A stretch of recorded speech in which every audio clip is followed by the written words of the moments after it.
شادی کی خوشی لے کے آ گئے. کسی کی شادی کا موقع ہے اور اس شادی کے موقع پر سب سے جو زیادہ خوشی کا وقت ہوتا ہے وہ کون سا ہوتا ہے؟ وہ وقت ہوتا ہے نکاح کا. اس سے بڑی خوشی زندگی میں حاصل نہیں ہوتی ہے جو نکاح کی خوشی ہے.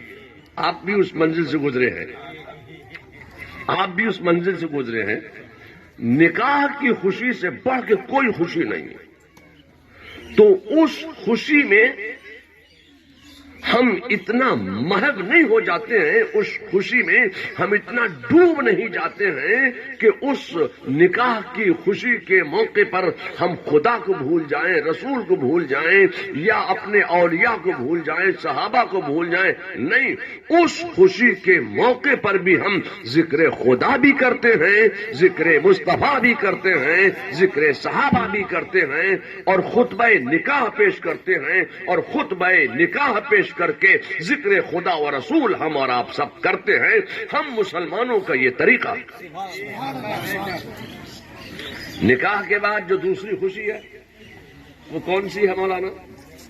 نکاح کے بعد، شادی کے بعد جو سب سے بڑی خوشی ہے وہ بچے کی ولادت کا وقت ہے کہ صاحب بچہ پیدا ہوا، ہمارے یہاں لڑکا پیدا ہوا. حالانکہ پہلی لڑکی پیدا ہوتی ہے تو پہلی لڑکی بہت بھاگیوان ہوتی ہے، لیکن لوگوں کو خوشی ہوتی ہے کہ لڑکا ہوا پیلوٹی کا. یہ اس سے بڑی خوشی اور کون سی ہو سکتی ہے زندگی میں کہ ہمارے ہاں اولاد پیدا ہوئی، ہمارا سلسلہ نسب اسی بچے سے آگے بڑھے گا. تو اس سے بڑھ کے اور کون سی خوشی ہو سکتی تھی؟ تو اس بچے کی پیدائش کے موقع پر بھی ہم نہ خدا کو فراموش کرتے ہیں، نہ مصطفیٰ کو فراموش کرتے ہیں.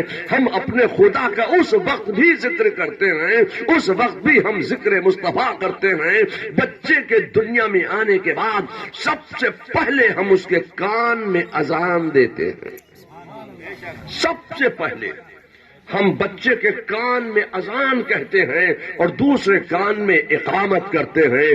تو بچے کی ولادت کی خوشی کے موقع پر بھی ہم اذان کہہ کر ذکر خدا بھی کرتے ہیں، ذکر مصطفیٰ بھی کرتے ہیں. اور بچے کے کان میں اذان و اقامت کا کہنا یہ میرے مصطفیٰ کی سنت ہے، سنت ہے، سنت ہے. بچہ تھوڑا سا آگے بڑھا تو عقیقہ کرایا، مونڈن کرا دیا.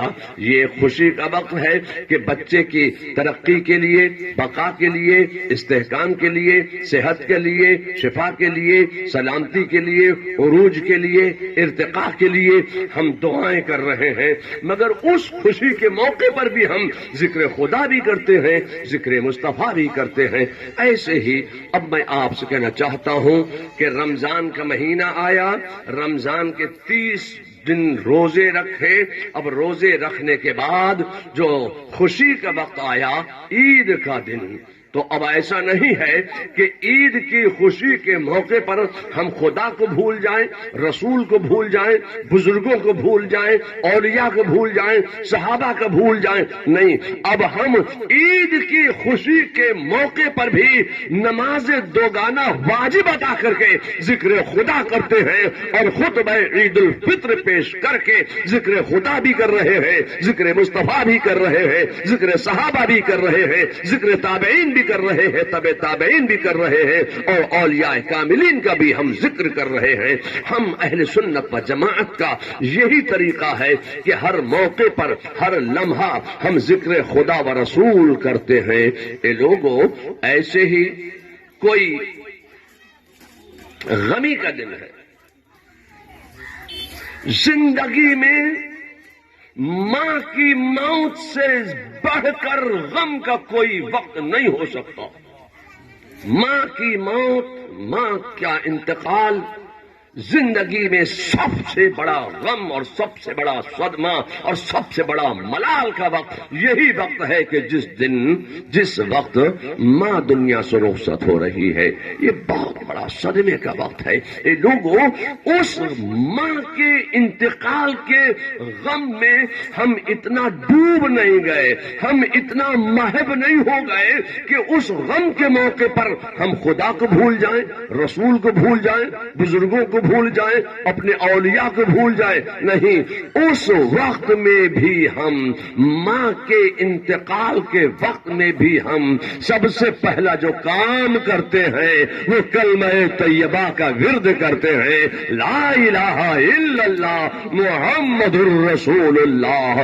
تو ہم اہل سنت و جماعت کا طریقہ یہ ہے کہ ہر موقع پر, ہر لمحہ, ہر وقت ذکر خدا بھی کرتے ہیں, ذکر مصطفیٰ بھی کرتے ہیں. اے لوگوں, ایسے ہی آپ آگے بڑھ کر کے سوچئے کہ جب دفن کیا تو یہ آخری دیدار کا وقت ہے, آخری زیارت کا وقت ہے. یقیناً یہ وقت بہت غم کا وقت ہے, صدمے کا وقت ہے, ملال کا وقت ہے, حسرت کا وقت ہے, حیرانی کا وقت ہے, پریشانی کا وقت ہے, سرگردانی کا وقت ہے. واقعی یہ وقت بہت غمگین ہونے کا وقت ہے, یہ بڑے صدمے اور ملال کا وقت ہے کہ آپ نے اپنے قریبی کو, اپنے رشتہ دار کو, اپنے دوست کو, اپنے رفیق کو, اپنی رفیق حیات کو, اپنی ماں کو, اپنی بہن کو, اپنے باپ کو, اپنے دادا نانا کو آپ نے قبر میں دفن کیا. اب آپ اس کی آخری زیارت کر رہے ہیں تو یہ وقت تو صدمے کا ہے, مگر اس صدمے کے, غم کے, ملال کے, حسرت کے وقت میں بھی ہم نہ خدا کو بھولتے ہیں نہ مصطفیٰ کو بھولتے ہیں. اس وقت میں بھی ہم تین مٹھی مٹی قبر پہ ڈالتے جا رہے ہیں اور سورہ اخلاص قل هو اللہ پڑھتے چلے جا رہے ہیں, درود شریف کا ہم ورد کرتے چلے جا رہے ہیں. اس وقت میں بھی ہم ذکر خدا بھی کرتے ہیں, ذکر مصطفیٰ بھی کرتے ہیں.